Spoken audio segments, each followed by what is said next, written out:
Welcome, welcome, one and all. So this will be the inaugural test run for Equinox at this time. So we'll probably just go through, play the first episode, the first dungeon. Alrighty.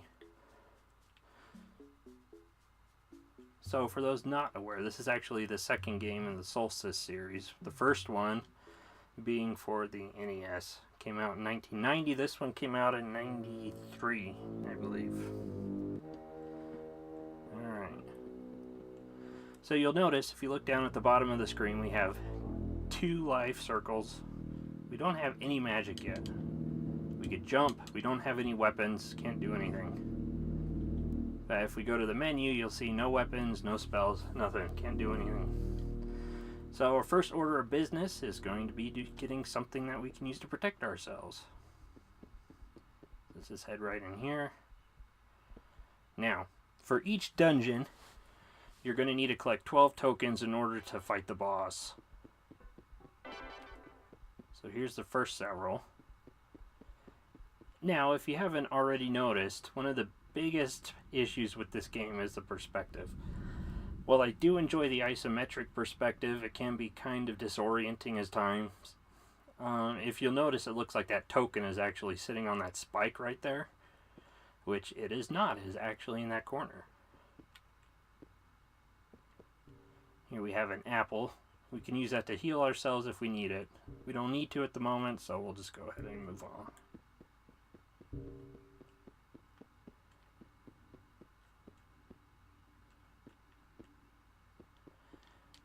Now, the life bar in this game is a little misleading. So, it's not actually how much life you have before you die. Every life is a one-hit kill. If you'll notice, I just died.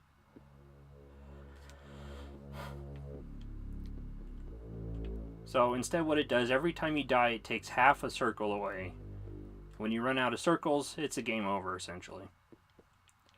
So here we have our first weapon, the dagger. You'll know so far the only enemies we've run into are these ghosts, which aren't too difficult. You'll notice many of the enemies in this game are color-coded depending on their strength. So the green enemies are going to be the weakest, followed by the blue enemies, and then the red enemies, and then the white enemies are the strongest.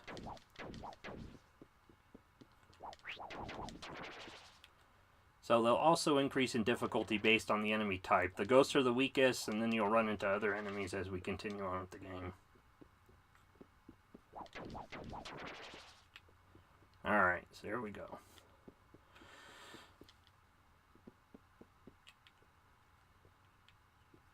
So one thing about the game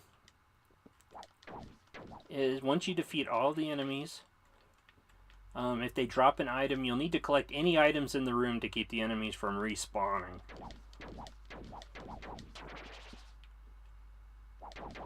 If you don't, once you leave the room, you come back in, they'll just be back.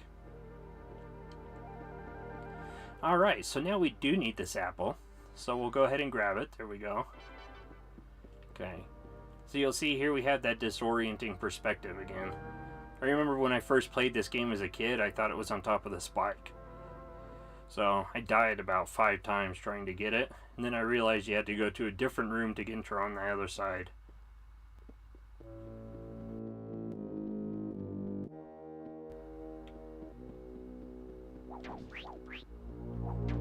I love the music in this game. The composer is Tim Fallon. Probably my favorite, right up there with Jeremy Soule. Yeah, I lost my train of thought. Who cares? It's just a test run anyway. Now, if you come back to the entrance and you wait here, you'll see a ladder come back. You jump out, you can save your game. At this point, this is the only way to save it. There will be another way that comes along later on in the game, but I think you have to get to Dungeon 6 first. Here we have a troll.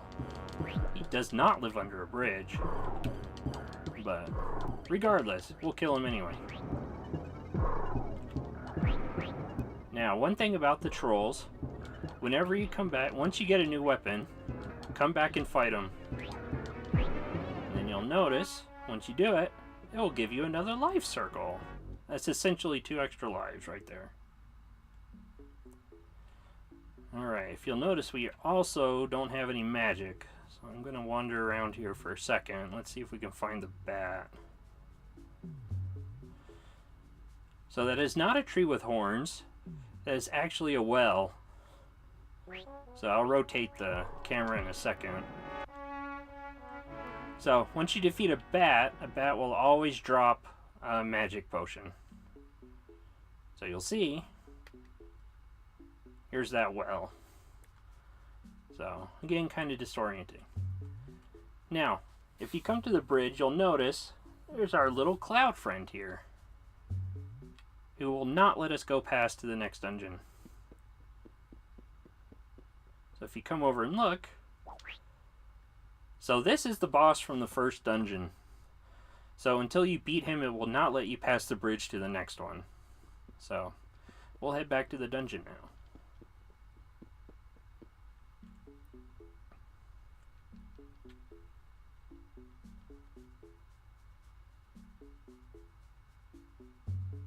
So that's the entrance we went in already.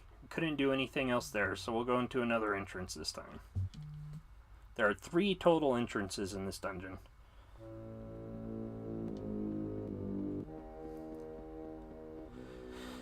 So you notice there is a flashing door here. We did see one earlier in the weapon room. I forgot to mention it. But basically those doors will open when certain objectives are met. Usually it's pretty much you clear out all the enemies and collect any items in the room. So once we get this last ghost here, it'll open up for us.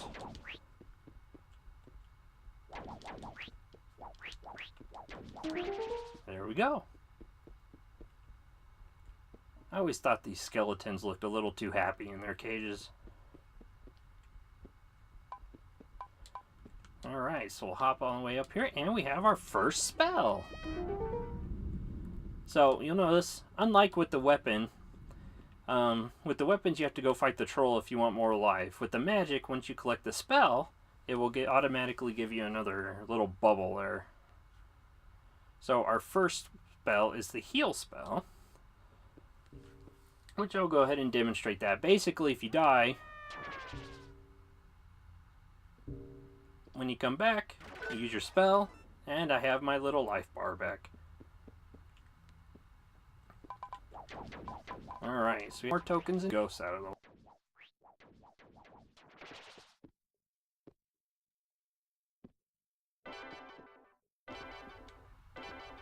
And now we have 10 tokens.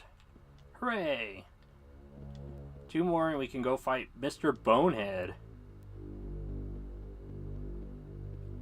Go here. Okay.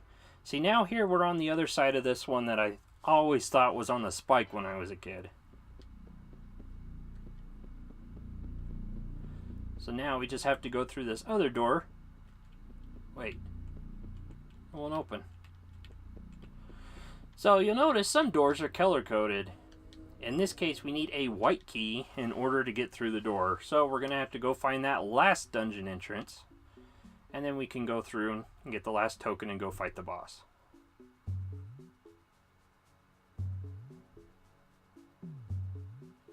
Where's that last? There it is.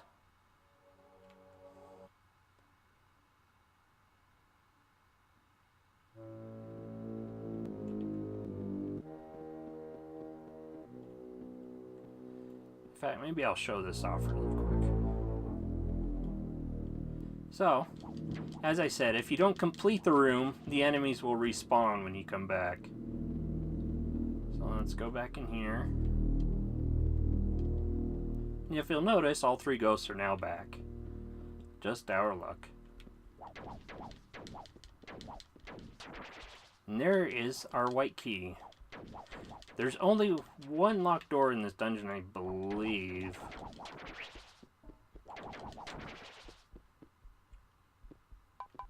We can't get to it from this side, so we'll just keep moving for now. Okay, here again is another room where the perspective is a little bit disorienting. So that pillar is actually right in front of where I'm looking right now, even though it looks like it's kind of diagonally off to the side. Same again, these ones are actually right in front of me. So you just pop right on, and boom.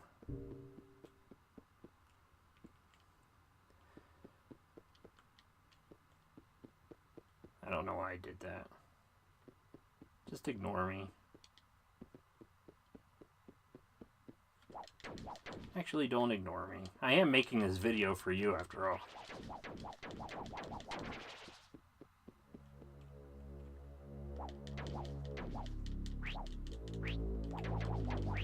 Well, that was close. A little too close. Sometimes there's secret doors in the walls. For some reason I thought there was one there, but there's not. And here we have a blue ghost. So, as I said, these ones are a little bit stronger. So the green ghosts take 5 hits with your dagger. The blue ghosts take 10.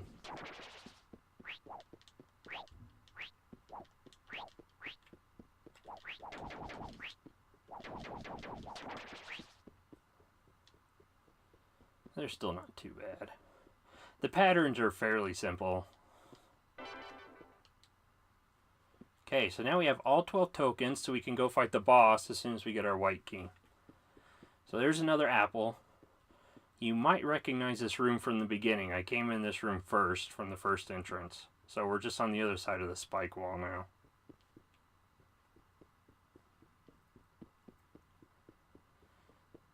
See, now if you'll notice, I did not grab the apple that was sitting on the ground over there after I defeated all the enemies.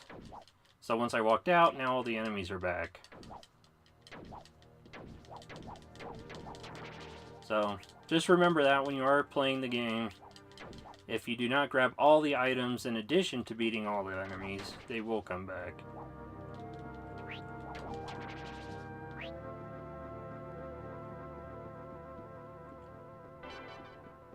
Music is just so atmospheric in this game. I love it. And now if you'll notice, all the enemies stayed dead this time.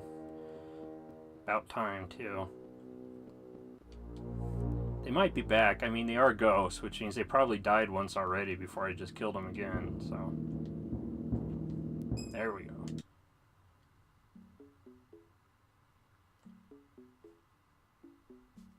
And now we're on our way back.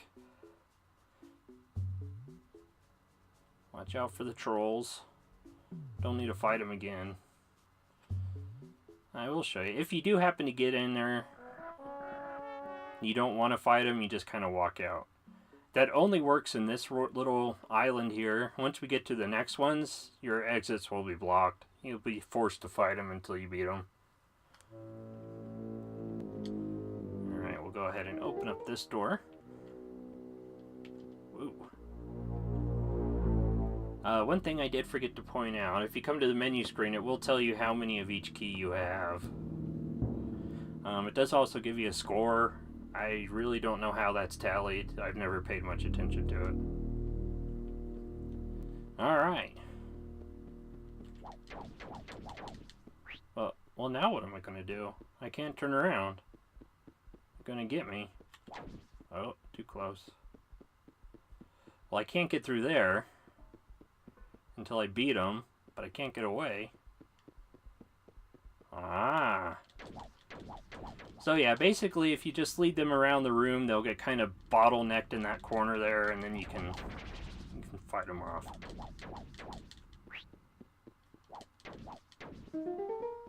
There it opens the door. And we'll go through to fight the almighty Bonehead. He's not really almighty. Personally, I don't like boneheads too much. I do prefer metalheads myself.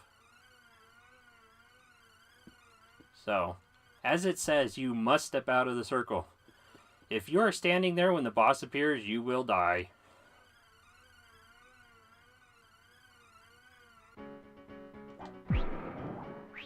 So Bonehead isn't too hard.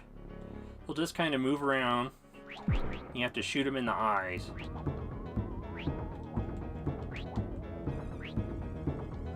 Oh. And of course I died right after I said he is not too difficult.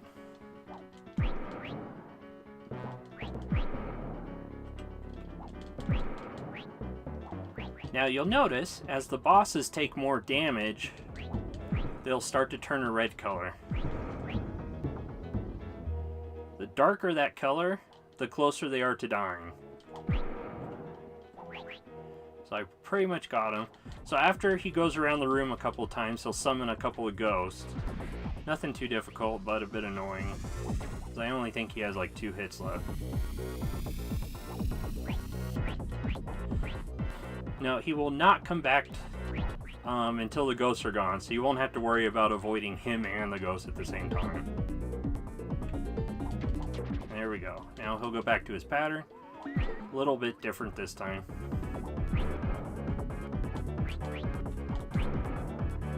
Oh, 3 hits. I was close. Now, do not touch the boss while he is dying. He will still kill you. I've done that before, and it is very frustrating.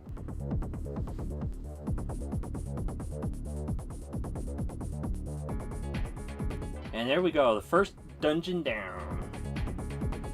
So once you beat him, it'll give you an extra light bubble, extra magic bubble. It'll fill them up for you as well. Alright. And we now have 1 harp, or 1 string for our harp.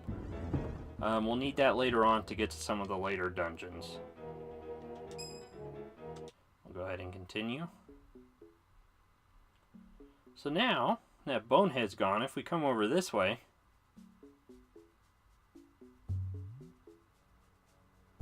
we'll come back to this bridge he was blocking, and now we can get through. So now we'll move on to the second dungeon, which is Tori, but we will save that for another day. So this has been me and my test recording. Thank you for watching. So long.